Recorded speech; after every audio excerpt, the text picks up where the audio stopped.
Olá, meus colegas servidores públicos, tudo bem? Eu sou a Renata Ferretti e esse é o canal Gestão Pública Estratégica.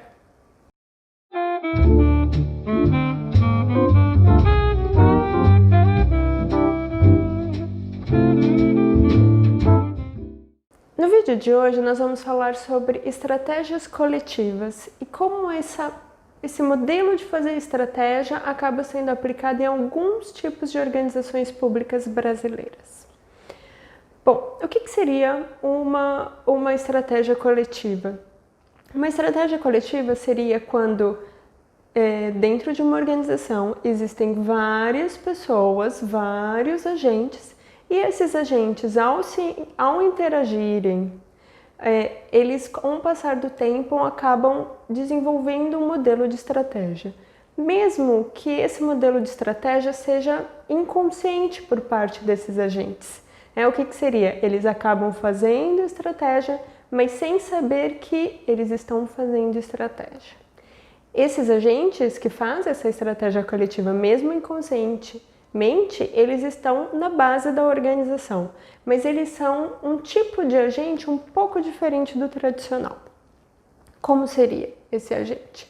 Bom, esse modelo de estratégia para a administração pública brasileira, ela vai estar mais relacionada a organizações como, por exemplo, hospitais públicos, escolas e universidades públicas, mais universidades públicas, órgãos do Poder Judiciário, Ministério Público também se encaixaria e alguns órgãos da administração do Poder Executivo que para mim poderiam ser a Receita Federal e talvez o Instituto Rio Branco.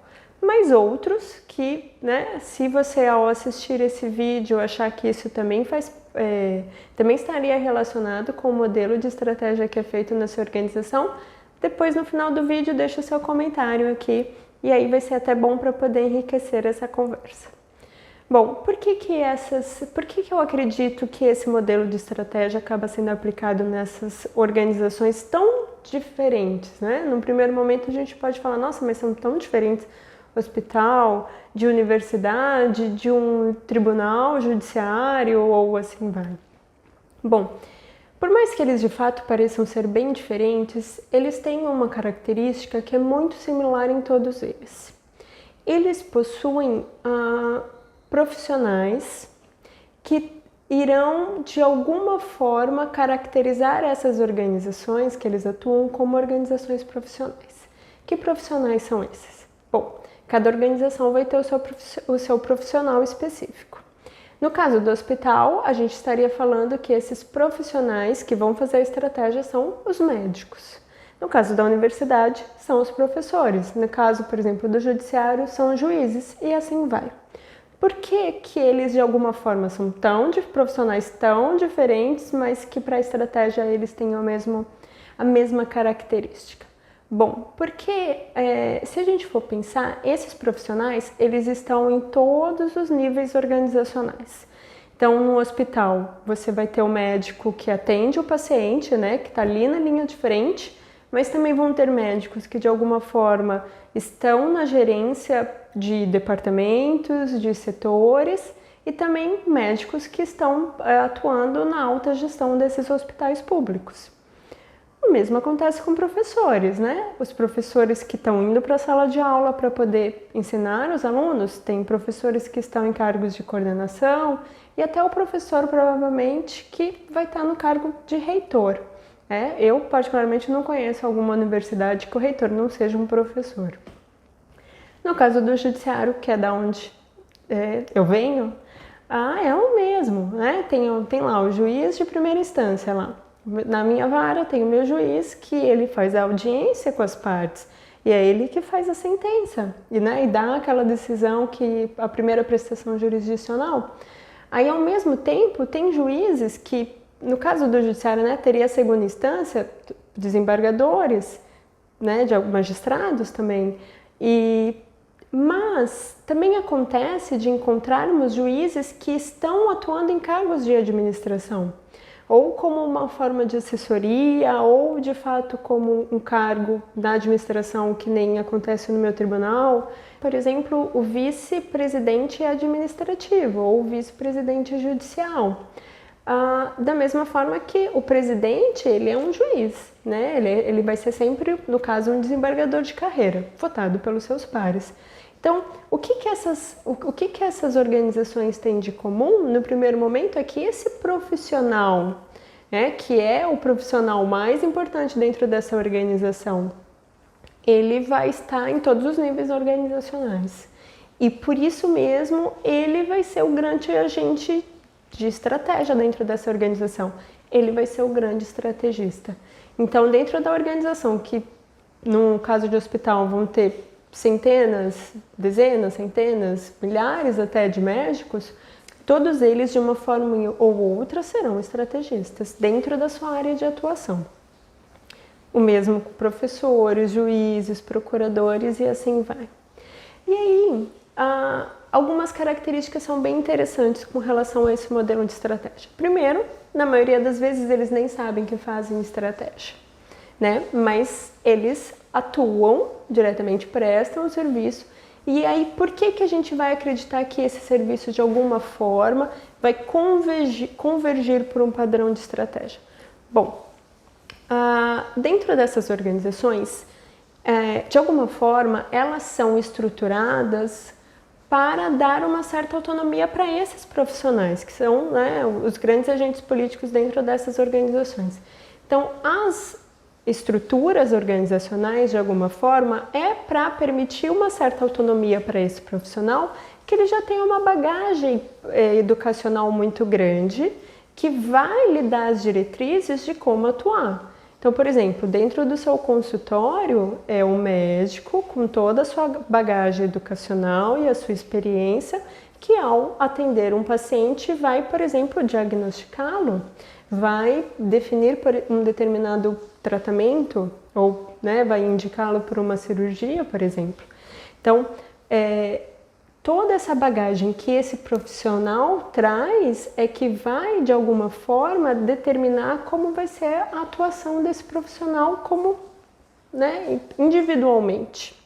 O mesmo vai acontecer, por exemplo, com o professor. Para o professor chegar a ser um professor da universidade, entrar numa sala de aula, ele já tem toda uma formação por trás, e é esse conjunto, né, da formação educacional desse professor mais a sua experiência é que vai fazer com que esse professor determine como vai ser o modelo de aula que ele vai dar.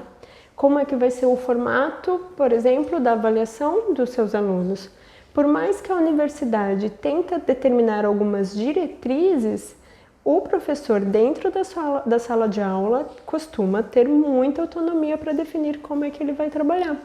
O mesmo vai acontecer com o juiz, né, que são esses três modelos que a gente está trabalhando ao longo desse vídeo.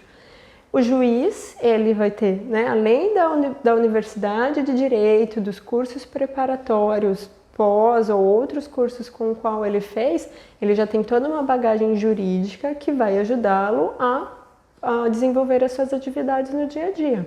É a partir de todo esse conhecimento profissional que esse magistrado vai elaborar a minuta da sentença, por exemplo. Por mais que o órgão, de alguma forma, direcione alguns entendimentos, até porque já é sabido que tais decisões serão reformadas na segunda instância, não necessariamente tira a autonomia desse magistrado dentro do seu entendimento, fazer o trabalho como ele entende que esse trabalho seja feito. Então, de alguma forma, essa autonomia que é dada aos profissionais desse modelo organizacional faz com que cada um, dentro da sua área de atuação, dentro da sua área específica, seu setor, a sua vara, a sua sala de aula, defina, esse profissional tem a liberdade de definir como é a sua estratégia. De alguma forma, as interações entre os próprios profissionais vão ajudá-los a definir quais seriam as melhores formas de desenvolverem determinada atividade ou outra. Por exemplo, reuniões de professores no início do semestre para discutir determinada matéria. Ou, por exemplo, os encontros dos magistrados para conversar sobre uma determinada legislação, ou no caso um médico, por exemplo, reuniões entre médicos do departamento para discutir alguns casos, pode, claro, essa interação entre esses profissionais de alguma forma impactar no dia a dia deles, que ao final a gente vai conseguir visualizar como sendo uma estratégia, né? Aqui, nesse vídeo em especial, é importante que a gente lembre um dos modelos de estratégia que a gente conversou, que a estratégia vai ser um padrão de comportamento coeso. Lembra? Olhei para trás, vi como é o meu modelo de atuação e aí eu consigo entender, não, de fato existe um padrão de comportamento que eu adoto. Então, esse modelo de estratégia, a gente vai olhar com esse sentido. Claro que com o tempo, esse profissional, ele já com a sua experiência, a sua formação, com o tempo ele já começa a organizar suas atividades como um olhar para o futuro, né? Como se fosse um plano. Mas ao longo do tempo, a gente consegue muito mais caracterizar essa estratégia, considerando que a atuação desses profissionais cria um determinado padrão de comportamento. E cada um desses profissionais na sua área de atuação acaba fazendo a sua própria estratégia. Aqui nesse caso, claro que a gente precisa pensar, a organização existe, ela tem as suas diretrizes, elas têm uma hierarquia, ela tem regras. E claro, existe toda uma estrutura organizacional e que de alguma forma ela acaba trazendo algumas diretrizes para esse profissional como utilizar. Ou algumas organizações um pouco mais ativas do que outras acabam trazendo mais informações para que esse profissional, dentro da sua autonomia, consiga caminhar dentro daquilo que essa organização tenta trilhar.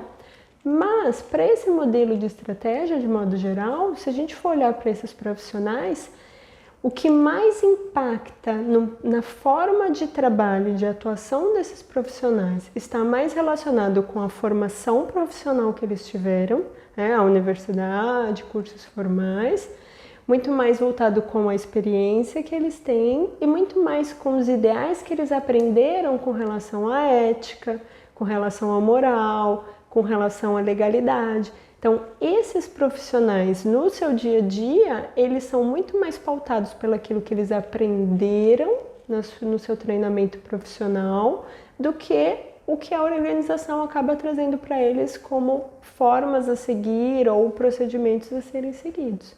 Esses profissionais, eles trazem essa bagagem e, de alguma forma, é essa bagagem que vai ajudá-los no desenvolvimento da sua atividade do seu dia a dia. É essa bagagem que vai lhe dar, de alguma forma, a liberdade para atuar. E a organização, ela é toda criada para que esses profissionais mantenham sua autonomia no seu dia a dia. Claro, no caso do meu tribunal, a gente tem, por exemplo, a corregedoria. E uma vez por ano, de modo, numa situação normal, uma vez por ano essa corregedoria promove a correção, a fiscalização das nossas atividades. Verifica se está dando certo, se não está, se aquilo que nós estamos entregando está dentro daquilo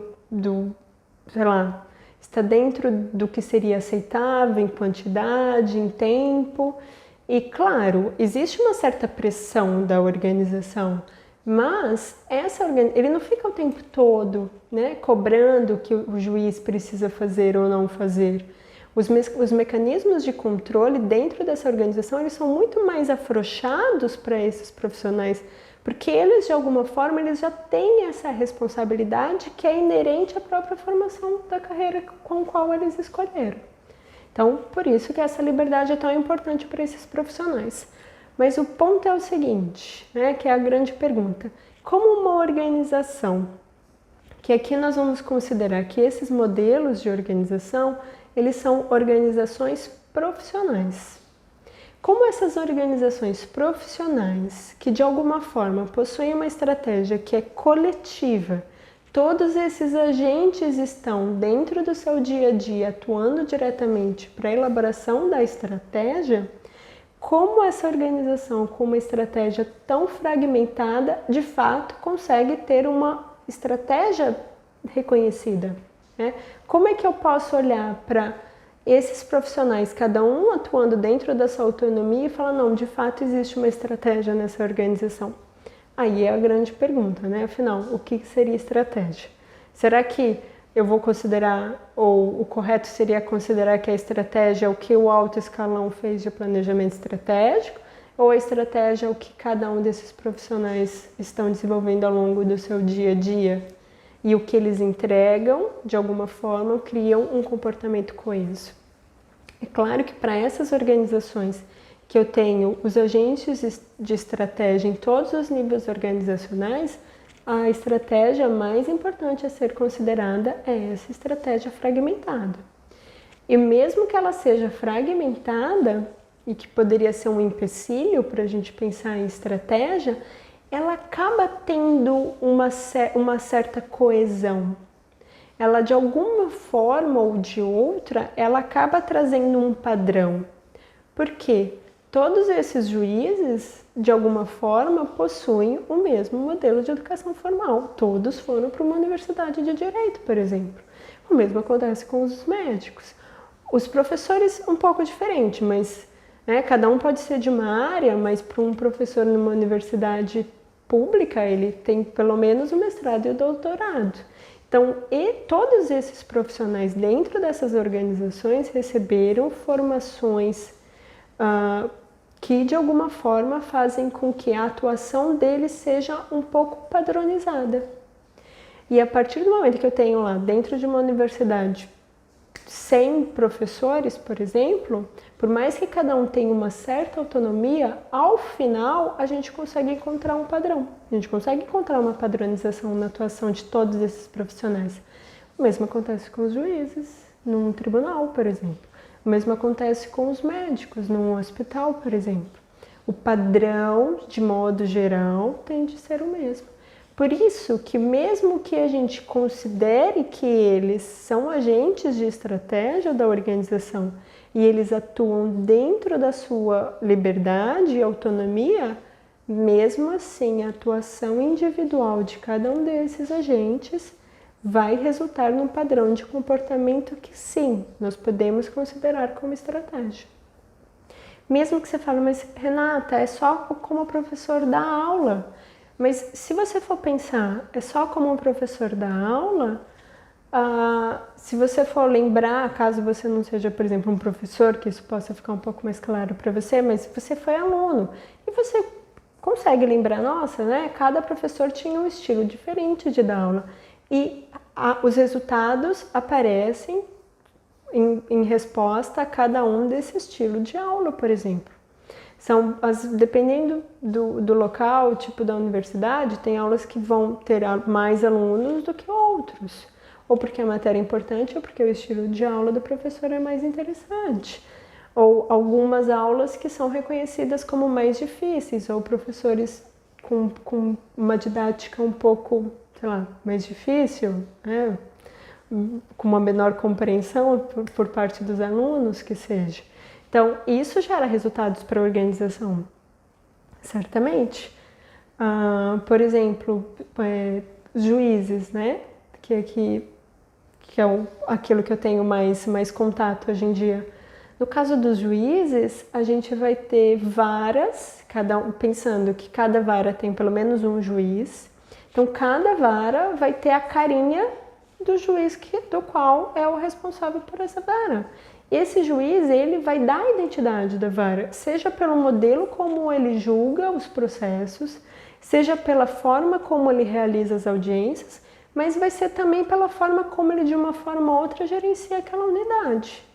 Vão ter varas que juízes vão ser mais atuantes, como na parte administrativa da vara, e vão ter varas que o juiz vai estar mais preocupado com a parte jurídica e vai dar uma certa autonomia para o servidor.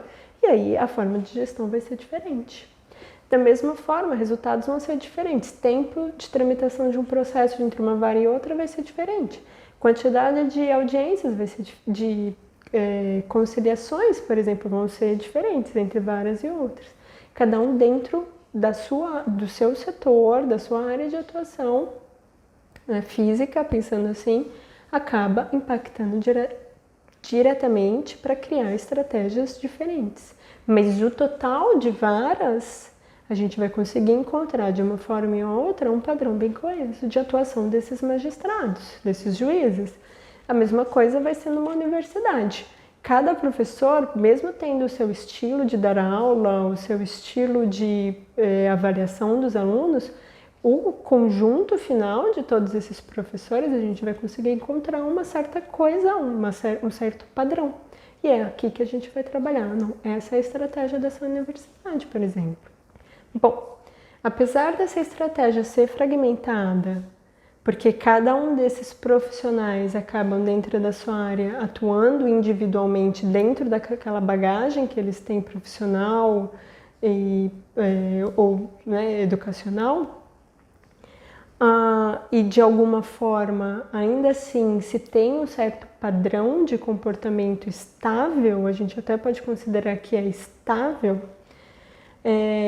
você pode até pensar nesses modelos organizacionais. De modo geral, essas organizações, mesmo tendo uma estratégia fragmentada, essas organizações são muito estáveis. Porque esse conjunto de profissionais, esses profissionais atuando em conjunto, de alguma forma, eles acabam criando uma cultura organizacional mais voltada para a estabilidade. O engraçado também é que essas organizações, apesar de ter essa característica interessante de uma estratégia coletiva fragmentada, elas não recebem muito bem a ideia de mudança. Essas organizações, por mais engraçado, né, nessa característica de estratégia fragmentada, ela é bem estável. Então, essas organizações são bem estáveis. E de uma forma geral, mudanças acabam tendo resistências. De alguma forma, as mudanças não são tão aceitas, ou quando é necessário fazer mudanças, as mudanças elas precisam de mais tempo para que elas sejam incorporadas por esses profissionais, para que de fato esses profissionais entendam que essas mudanças são necessárias e comecem a atuar de forma direta também na promoção dessas mudanças, porque eles são os agentes principais de estratégia. Então, se a gente pensar, já falei alguma vez, por exemplo, com relação à informatização. Quando a informatização chega para o serviço público brasileiro, sei lá, uma década, um pouco mais até, naquele momento era alguma coisa nova e fazer mudanças era um pouco mais difícil, porque impactava diretamente na cultura. E esses agentes, de modo geral, eles são os grandes agentes. Então, foi necessário para que todas as organizações, de modo geral, trabalhassem em conjunto com esses agentes para promover a mudança. E a mudança, ela precisa de um tempo maior para que ela seja totalmente, para que ela seja concluída. Porque, de modo geral, essas organizações são mais estáveis. E aí, o que é importante nesse modelo de organização é que mudanças, para ocorrerem, por mais que sejam desafiadoras, elas precisam acontecer junto com esses agentes. E esses agentes precisam participar ativamente, para que esses resultados de alguma forma possam ser mais satisfatórios. Bom, esse é o recado de hoje. Espero que você, ao assistir o vídeo, possa ter pensado na organização em qual você atua e consiga identificar se de fato a organização que você trabalha tem essa característica de agentes de estratégia em todos os níveis organizacionais e como a atuação desses agentes impacta diretamente na estratégia. E aí eu vou convidar você para participar da discussão, deixando o seu recado aqui no nosso fórum, aqui na parte de comentários. E conte para nós como é que funciona na sua organização e se a sua organização possui esse modelo de estratégia, então seria considerado uma organização profissional. Até mais!